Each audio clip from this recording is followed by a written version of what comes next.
7 चरणों में देश की 18वीं लोकसभा के आम चुनाव होने हैं।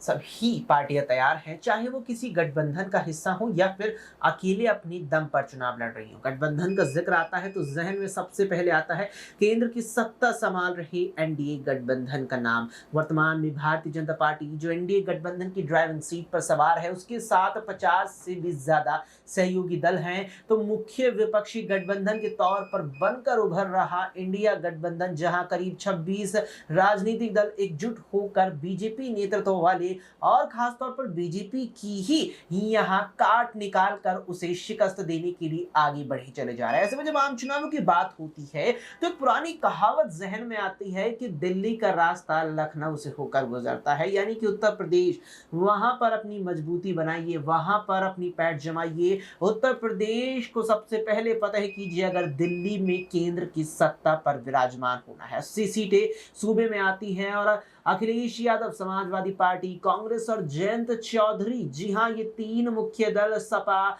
इसके साथ यहां पर आरएलडी और कांग्रेस इंडिया गठबंधन का हिस्सा थे। लेकिन सपा की रणनीति से खुश ना होकर के जयंत चौधरी ने एनडीए का दामन थाम लिया और उसके बाद वो एनडीए गठबंधन का हिस्सा बन गए। लेकिन इस सब के बीच देखने को मिला जब बीजेपी के आला कमान दर्जे के नेता फायर ब्रांड तरीके से रैलियां उत्तर प्रदेश में करते नजर आए, तो सबसे पहले सहारनपुर में प्रधानमंत्री नरेंद्र मोदी की रैली से जयंत चौधरी नदारद दिखे। इसके बाद बिजनौर में मुख्यमंत्री योगी आदित्यनाथ की भी रैली हुई और वहां पर भी जयंत चौधरी गायब थे।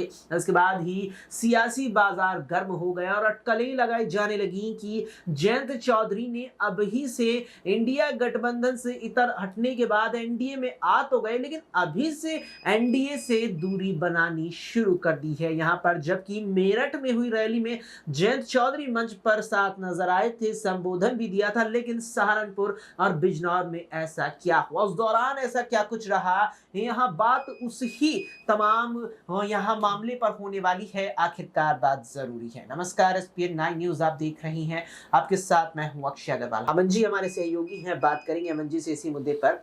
अमन जी, इंडिया गठबंधन को छोड़ा, एनडीए गठबंधन का रुख किया और सवाल उस वक्त ये बना कि जहां अखिलेश ने 7 सीटें दी, वहां जयंत ने एनडीए में आकर 2 सीटों पर सहमति कैसे दर्ज कर ली। लेकिन इस सब के बाद जब जयंत चौधरी मेरठ की रैली में प्रधानमंत्री नरेंद्र मोदी के साथ साझा मंच करते नजर आए, सहारनपुर में वो गायब दिखे। इसके बाद गायब दिखे बिजनौर में सीएम योगी की रैली से। क्या इसका मतलब ये निकाल लिया जाए कि जयंत चौधरी साथ तो आ गए हैं एनडीए गठबंधन के, लेकिन मन पूरी तरीके से नहीं मिला पाए हैं?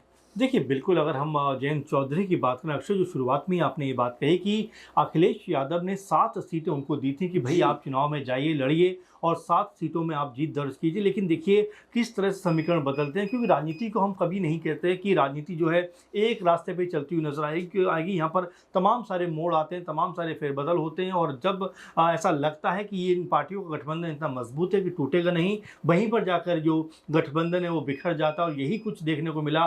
जयंत चौधरी जो सबसे मजबूत स्तंभ बताए जा रहे थे इंडिया गठबंधन में उत्तर प्रदेश के अंदर, लेकिन जैसे ही उनको बीजेपी ने कहा कि भाई आप हमारी तरफ आइए और जिस तरह से उनके यानी जयंत चौधरी के दादाजी को भारत रत्न दिया गया, उसके बाद से सारे समीकरण बदले। जयंत चौधरी ने भी कहा कि भाई इतना बड़ा सम्मान बीजेपी ने दिया है, मैं उनको इनकार नहीं कर पाऊंगा। लेकिन जिस तरह से 7 सीटें अखिलेश यादव ने उनको दी कि भाई जाइए आप चुनाव लड़िए, वहीं बीजेपी ने महज 2 सीटें उनको दी, जिससे आप समझ सकते हैं कि जयंत चौधरी को लेकर उनकी जो मंशा है वो किस तरह की। हालांकि तमाम सारे जो नेता थे लोक दल के, यानी कि जो आरएलडी के तमाम सारे नेता थे, उन्होंने भी इसको लेकर नाराजगी दर्ज कराई कि भाई जो पार्टी किसानों के विरोध में रही है, और सबसे बड़ी बात की खुद जयंत चौधरी ने कहा था कि आखिर लखीमपुर खीरी वाला मामला आप कैसे भूल सकते हैं, मैं चवन्नी छाप आदमी नहीं हूं जो बदल जाऊंगा, तमाम तरह के इस तरह के बयान थे। लेकिन जैसे ही बीजेपी की तरफ से ऑफर जाता है, वो ना सिर्फ बदलते हैं बल्कि समाजवादी पार्टी और इंडिया गठबंधन से अपना जो मजबूत गठजोड़ था वो भी तोड़ लेते हैं। और यहाँ पर अब जिस तरह से चुनाव बहुत नजदीक है और 19 तारीख को यानी 19 अप्रैल को पहला चरण शुरुआत होने वाली है, उससे ठीक पहले जिस तरह से अब जो जयंत चौधरी हैं लगातार, चाहे हम सहारनपुर की बात करें, बिजनौर की बात करें, इन रैलियों से गायब नजर आ रहे हैं, तो अब सवाल वाकई उठने लग गए हैं कि क्या अब जयंत चौधरी को भी समझ में आने लग गया है कि जिस तरह से उनकी पार्टी के नेता जो पार्टी छोड़ रहे हैं, इसके अलावा बहुत सारे विधायक भी नाराज हैं। कई विधायक ऐसे भी हैं जो सपा कि प्रत्याशियों का भी कहीं ना कहीं समर्थन करते हुए नजर आ रहे हैं। तो यहाँ पर अब जयंत चौधरी को भी नजर आ रहा है कि थोड़े से लालच के लिए उन्होंने कहीं ना कहीं अपनी छवि को भी नुकसान पहुंचाया है, और साथ में जो बीजेपी की मंशा रही है कि छोटे दलों पर लगातार कब्जा किया जाए। आपने देखा कि दुष्यंत चौटाला जब हरियाणा में बीजेपी का साथ छोड़ते हैं तो 4-5 विधायक यानी कि 10 में से लगभग आधे विधायक बीजेपी खेमे में पहुंच जाते हैं। इसके अलावा जब हम देखते हैं कि कांग्रेस पार्टी को देखते हैं, आरजेडी को देखते हैं, और भी तमाम दलों को देखते हैं, तो जैसे ही वो अपनी कह सकते हैं कि गठबंधन खत्म होते हैं, वो बीजेपी की तरफ रुख करते हुए नजर आते हैं, और बारंबार ये चीज़ देखी जा रही है। यही बात कहने का अब हो सकता है कि जयंत चौधरी को भी समझ में आ रही हो कि जिस तरह से उनके साथ बीजेपी ने एक बड़ा खेल जो किया है, कहीं ना कहीं इससे सीधा नुकसान उनका है, क्योंकि जो पश्चिम उत्तर प्रदेश है वहाँ पर जो किसान हैं वो ज़्यादा तवज्जो मेरे ख्याल में जो आरएलडी है उसको देते हुए नजर आते हैं। लेकिन आरएलडी ने जिस तरह से 2 सीटों पर समझौता किया, क्योंकि शुरुआत से ये बात कही जा रही थी कि भाई कम से कम 4 से 5 सीटें जो है आरएलडी को मिलना चाहिए था, लेकिन देखिए बीजेपी ने किस तरह से उनको शीशे में उतारा, आईने में उतारा। उसके बाद जयंत चौधरी 2 सीटों पर भी मान जाते। लेकिन अब जिस तरह से चाहे हम बिजनौर की बात करें, सहारनपुर की बात करें, वहाँ पर जिस तरह जयंत चौधरी नदारद नजर आए हैं, उसने कई तरह के सवाल अक्षय खड़े कर दिए। और साथ में मेरठ में जो आई थिंक रैली हुई थी उसमें भी जयंत चौधरी बहुत पीछे खड़े हुए थे, और जिस तरह से हल को हाथ लगाने की बारी आई थी तो बहुत बड़े पीछे खड़े हुए थे। तो ये सब चीज़ समझ में आ रही है कि जयंत चौधरी को कहीं ना कहीं बीजेपी भी इग्नोर कर रही है, और हो सकता है कि जयंत चौधरी को भी अब समझ में आ रहा हो कि बीजेपी से हाथ मिलाकर कहीं ना कहीं उन्होंने बड़ी गलती कर दी है। बड़ी गलती कर दी है वाकई में। और जिस तरीके से अखिलेश यादव ने बात कही थी कि हमने तो जयंत को 7 सीटें सौंप दी थी और एनडीए में जाकर के उन्हें 2 पर ही सहमति दर्ज करनी पड़ी। ऐसे में अमन जी लगातार इस मामले का जिक्र हो रहा है, इस समीकरण का जिक्र लगातार आ रहा है। क्या जयंत चौधरी जिस तरीके से सहारनपुर और बिजनौर में बीजेपी या कहीं एनडीए की रैली से नदारद दिखे, क्या इसका प्रमुख कारण ये हो सकता है कि जहां एक और 7 सीटें उनके हाथों में अखिलेश से आ गई थी, यहाँ बीजेपी 2 से ज्यादा आगे नहीं बढ़ी? क्या ये कारण लग सकता है? देखिए बिल्कुल जाहिर बात है अक्षय, क्योंकि आरएलडी को अगर आप देखें तो भले ही कह सकते हैं कि बहुत बड़े रूप में नहीं उभरी हो, बड़े रूप में उत्तर प्रदेश के अंदर नहीं उसने अपनी छाप छोड़ी, लेकिन पश्चिम उत्तर प्रदेश जो है वहां पर अच्छा खासा उनका वोट बैंक है। इसीलिए बीजेपी ने ये साधने का प्रयास किया, क्योंकि किसान बहुत बड़ी तादाद में नाराज थे बीजेपी से। आपने देखा भी कि जब दूसरी बार जब किसान आंदोलन हुआ उसको लेकर भी तमाम सारी बातें आई कि किसान बहुत नाराज हैं,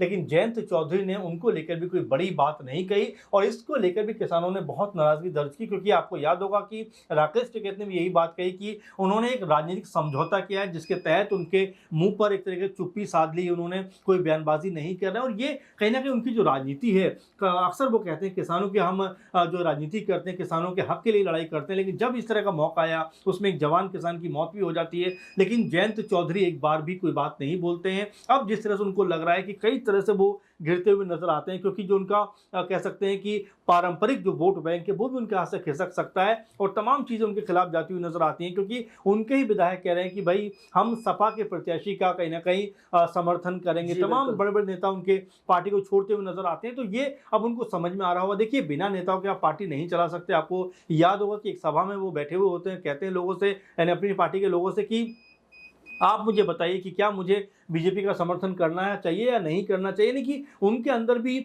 आधा अधूरा कहीं ना कहीं मन था, लेकिन जिस तरह से बीजेपी के पाले में वो गए और महज 2 सीटें उनको मिली, तो हर कोई ये सवाल खड़ा करता हुआ है कि आखिर जयंत चौधरी के सामने ऐसी क्या बड़ी मजबूरी आ गई कि महज 2 सीटों पर उनको समझौता करना पड़ा। और देखिए अखिलेश यादव ने क्या कहा कि भाई हमने तो 9 विधायक वाले लोगों को भी राज्यसभा का जो है सांसद बनाया है, तो इतने बड़ी चीज़ें हमने उनके लिए की, लेकिन उन्होंने जैसे ही थोड़ा सा लालच देखा तुरंत अपना पाला बदलकर बीजेपी के साथ जाकर बैठ गए। इसको लेकर अखिलेश यादव ने कई बार उनको निशाना साधा। तो अब ऐसा लगता है, क्योंकि सहारनपुर और कह सकते हैं कि जिस तरह से बिजनौर में जो जयंत चौधरी नजर नहीं आए, ये महज इत्तेफाक नहीं हो सकता।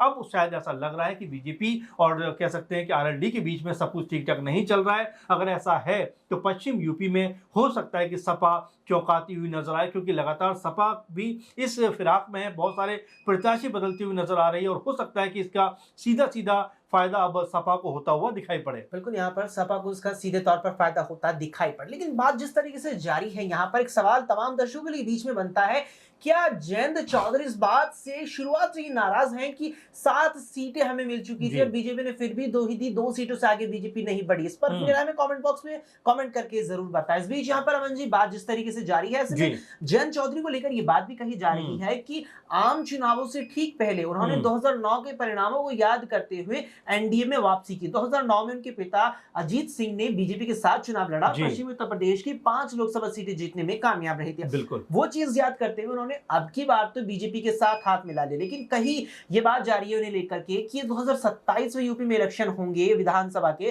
तो जयंत फिर अखिलेश के साथ चले जाएंगे। क्या ये चीज हो सकती है? देखिए बिल्कुल, और समीकरण बनते बिगड़ते रहते हैं अक्षय। तमाम बार हमने देखा है कि कई बार जो इस पाले में होते हैं उस पाले में पहुंच जाते हैं। जयंत चौधरी का एग्जांपल आप लीजिए, कुछ दिनों पहले सपा के साथ थे लेकिन आज बीजेपी के साथ हैं। लेकिन क्या गारंटी है कि बीजेपी के साथ उनका बना ही रहेगा? क्योंकि विधानसभा चुनाव का आप जिक्र कर रहे हो, जाहिर बात है कि विधानसभा चुनाव को भी अब 2-2.5 साल का वक्त रह गया, तो ऐसे में अपनी जरूर यहाँ से भूमिका बनाना चाहेंगे जयंत चौधरी भी। और हो सकता है कि अगर उनके मन मुताबिक परिणाम इस बार चुनाव में नहीं आए, तो देखिए यही होता है कि परिणाम आपके मुताबिक नहीं आते हैं तब भी आप पाला बदलते हैं। और जब आपको लगता है कि दूसरा जो दल है आपको कुछ बड़ा अचीवमेंट या बड़ा कुछ ऐसी सौगात देने वाला है, तब आप वहां पर चले जाते हो। आपने देखा ओपी राजभर हो या जयंत चौधरी हो, जिस तरह सपा के साथ मिलकर चुनाव लड़े और जीते भी, लेकिन जैसे ही मौका आया बीजेपी के कुनबे में जाकर बैठ गए। तो यही लग रहा है कि हो सकता है कि जब 2024 का जो लोकसभा चुनाव है इसके बाद जो परिणाम निकलकर सामने आएंगे, तो यहां से कुछ नई चीजें भी दिखाई देती हुई नजर आए। क्योंकि जयंत चौधरी हमेशा से बीजेपी के साथ रहेंगे, जैसा हमको अभी आप भी बता रहे थे और हम भी सब इसको लेकर बात कर रहे हैं कि 2009 में एनडीए के साथ थे और जाहिर सी बात है 4-5 सीटें उन्होंने वहां पर जीती। लेकिन आखिर ऐसी क्या मजबूरी आन पड़ी कि 2 सीटों पर अपनी बात, जो बीजेपी की बात है, वो माननी पड़ी जयंत चौधरी को।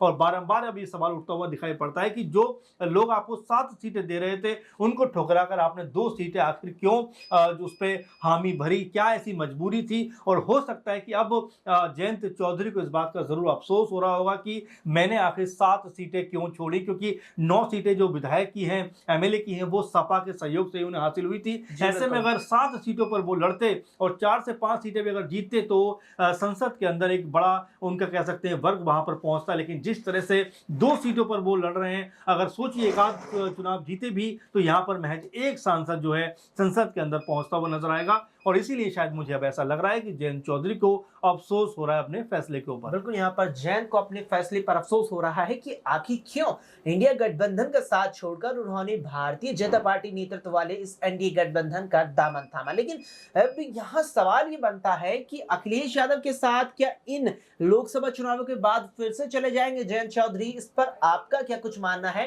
कमेंट सेक्शन में हमें कमेंट करके जरूर बताएं। फिलहाल के लिए इस पेशकश में इतना ही। देश और दुनिया की तमाम खबरों के लिए आप देखते रहें SPN 9 न्यूज।